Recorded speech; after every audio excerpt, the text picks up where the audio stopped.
Selamat siang Bu Yuni, saya Usia dari kelas 9 dan nomor absen 9 akan mempresentasikan tentang kegunaan bentuk akar dan pangkat dalam kehidupan sehari-hari maupun disiplin ilmu lainnya. Nah, sebelum membahasnya kita harus mencari tahu dulu apa itu pangkat. Pangkat itu didapatkan dari perkalian dengan angka yang sama. Misalnya 9 kali 9 jadi 9 pangkat 2. Ya. Sedangkan kalau akar itu kebalikan dari pangkat. Jadi misalnya ada akar 81. Nah, itu berapa kali berapa yang angkanya sama yang hasilnya tuh 81. Jadi kalau akar 2 dari 81 ya 9 gitu. Untuk kegunaan bentuk akar dalam kehidupan sehari-hari itu misalnya mencari panjang rusuk jika diketahui volumenya 1000 cm3 pada kubus. Nah, jadi 1000 kita akar 3 jadi 10 cm.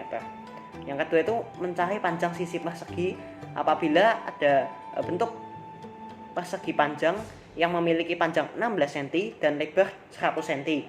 Maka 16 kali 100 sama dengan 1600, lalu kita akar 2 jadi panjang sisi perseginya tuh 40 cm.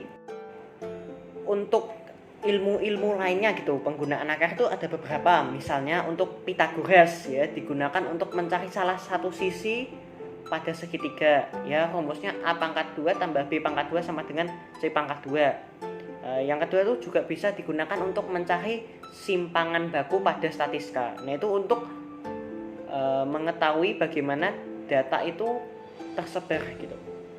Yang ketiga tuh integral, itu digunakan sebagai operasi utama dalam kalkulus.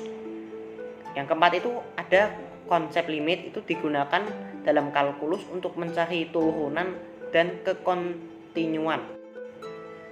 Kalau penggunaan pangkat itu dalam kehidupan sehari-hari itu ada beberapa. Misalnya untuk menyatakan meter persegi itu kan didapat dari meter kali meter sama dengan meter persegi, itu menyatakan luas, atau meter kubik untuk menyatakan volume gitu, yang didapatkan dari meter kali meter sama dengan meter kubik. Yang ketiga itu untuk penulisan suatu bilangan yang memiliki faktor-faktor perkalian yang sama. Misalnya 9 kali 9 kali 9 jadi 9 pangkat 3. Atau yang keempat itu juga bisa untuk notasi ilmiah.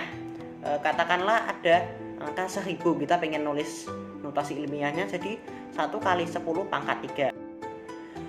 Kalau untuk ilmu-ilmu lain gitu ya, misalnya untuk penyebutan senyawa, misalnya ada senyawa oksigen. Nah, itu kan O2, O pangkat 2. Nah, itu oksigennya berarti ada 2 atom.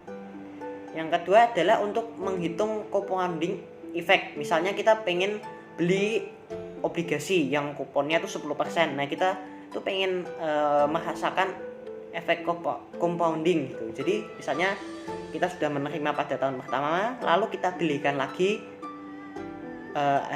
imbal hasil obligasinya tadi untuk membeli obligasi yang nilai kuponnya sama. Jadi katakanlah jadi 21% nilai imbal hasil pada tahun kedua, karena 10% dikali 100, 10% sama dengan 21%.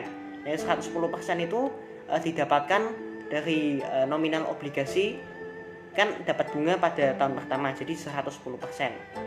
Yang ketiga itu juga bisa untuk memperkirakan harga barang yang biasa kita sebut sebagai inflasi, maksudnya kenaikan harga barang.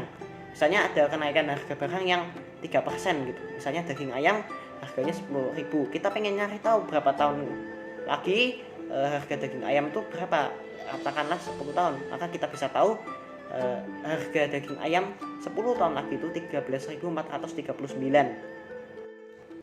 Yang keempat itu juga bisa dijadikan sebagai notasi ilmiah. Contohnya massa elektron itu masanya tuh 0, sampai 31 kali lah nolnya. Nah, terus belakangnya 911. Kita bisa jadikan notasi ilmiah agar tidak terlalu panjang penulisannya sebagai 9,11 kali 10 pangkat min 32. Terima kasih Bu Yuni telah mendengarkan presentasi dari saya. Saya harap Bu Yuni dapat memahaminya. Jika tidak paham, bisa diulang lagi videonya. Sekian dari saya, sampai jumpa di video berikutnya.